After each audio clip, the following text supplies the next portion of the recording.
Le groupe de travail sur l'intercommunalité réfléchit depuis plus d'un an à l'évolution de son périmètre. Avant de voir ces propositions, voici d'abord l'état des lieux. Une étude de l'INSEE, datant d'une douzaine d'années, montre les zones d'attractivité des villes lorraines. Au sud du département, deux bourgs-centres apparaissent, Vézelise et Bayon. Leur zone d'attractivité donne une première approche de leur bassin de vie, qu'il ne faut pas confondre avec le bassin d'emploi. De son côté, le SCOT Sud 54 propose une organisation cohérente s'appuyant sur les bourgs-centres. Au sud du département, on trouve d'ouest en ouest Colombey-les-Belles, Vézelise, Bayon, Gerbévillers, etc. Mais jusqu'où va le bassin de vie du bourg-centre du Bayonnais? Voyons l'emprise géographique des différents secteurs d'activité de ce bourg-centre, en commençant par l'enseignement. Le collège de Leuron, à Bayon, accueille historiquement les élèves des communes regroupées depuis plus de 40 ans dans un syndicat mixte scolaire. Pour l'école primaire, les regroupements pédagogiques intercommunaux correspondent quasiment aux communes du syndicat du collège. L'école primaire privée de la Providence à Bayon recrute également sur le bassin de vie. Au plan économique, l'organisation territoriale d'acteurs de la vie locale se calque elle aussi sur le bassin de vie, avec des petites variantes autour du bourg-centre.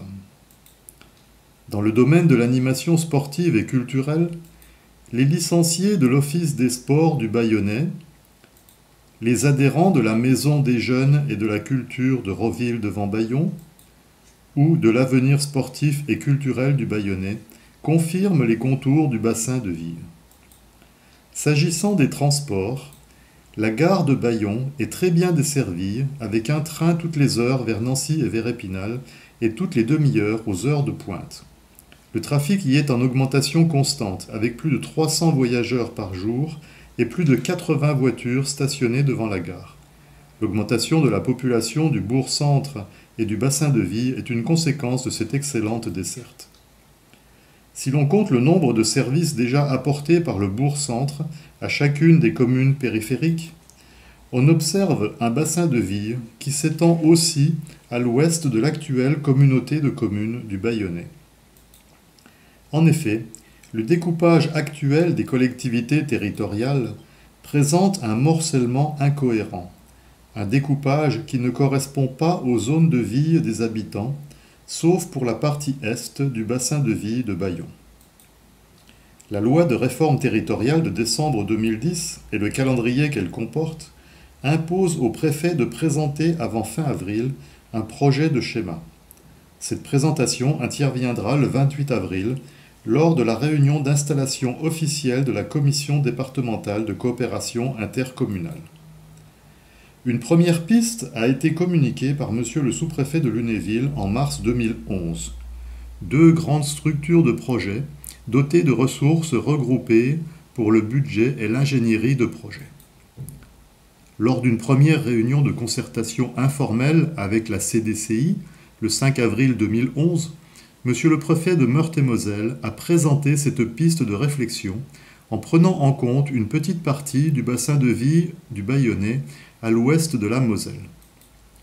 Dans une seconde proposition, les nouvelles structures sont moins énormes, mais n'ont toujours pas la cohérence que nous souhaitons, à savoir une intercommunalité à taille humaine, basée sur le bassin de vie des bourgs-centres ruraux. La partie ouest de notre bassin de vie se voit proposer de rejoindre le Saintois, dont le bourg-centre est beaucoup plus éloigné que Bayon, et même la communauté urbaine de Nancy pour Thonois et Ferrières. Une autre piste les rattacherait à un autre bassin de vie que le leur. Le conseil communautaire du Bayonnais, lors de sa réunion du 31 mars 2011, s'est prononcé à l'unanimité pour aller vers une nouvelle carte intercommunale calquée sur la zone de recrutement du collège, dont les communes sont collectivement propriétaires du hall des sports et des terrains sur lesquels est construit le collège. Cette approche est cohérente avec l'orientation du SCOT Sud 54, qui veut conforter les bourgs-centres dans leur rôle de proximité, ce qui réduirait la longueur des trajets et donc l'émission de carbone. Voici la répartition des communes autour de Vézelise et de Bayon en fonction de la proximité de chaque village vis-à-vis de chaque bourg-centre. La nouvelle communauté de communes du Bayonnais, avec près de 12 000 habitants, dépasse l'objectif d'au moins 5 000 habitants fixé par la loi et atteint la taille humaine souhaitable pour une intercommunalité rurale du XXIe siècle. Le contour du syndicat mixte du collège est une base de départ qui pourrait être optimisée en fonction des proximités. Flavigny est plus proche de Vézelise de 2 km que de Bayon, et Arouet, Vaudeville et Vaudigny sont plus proches de Bayon que de Vézelise.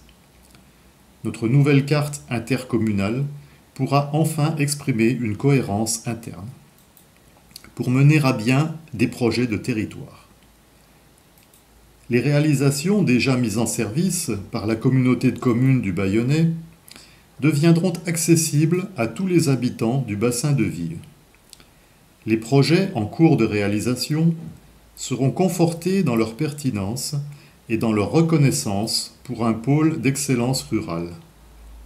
De nouveaux projets pourront voir le jour, mettant en jeu les politiques de développement économique, d'urbanisme, d'implantation commerciale, de logement, de transport et de déplacement touristique et culturel, de développement numérique, de préservation des continuités écologiques, de protection et de mise en valeur des espaces naturels, richesse du cœur du bassin de Vie, avec une zone Natura 2000, la réserve naturelle régionale de la Moselle sauvage et l'inscription dans la trame verte et bleue des collines du Bayonnais et du rebord du plateau du Saintois.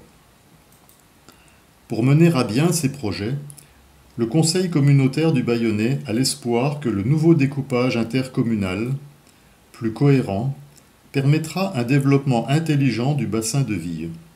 C'est la vision que je souhaiterais faire partager aux autorités préfectorales en tant que membre de la commission départementale de coopération intercommunale. Je vous remercie pour votre attention. Michel Clerc, maire de Bayon.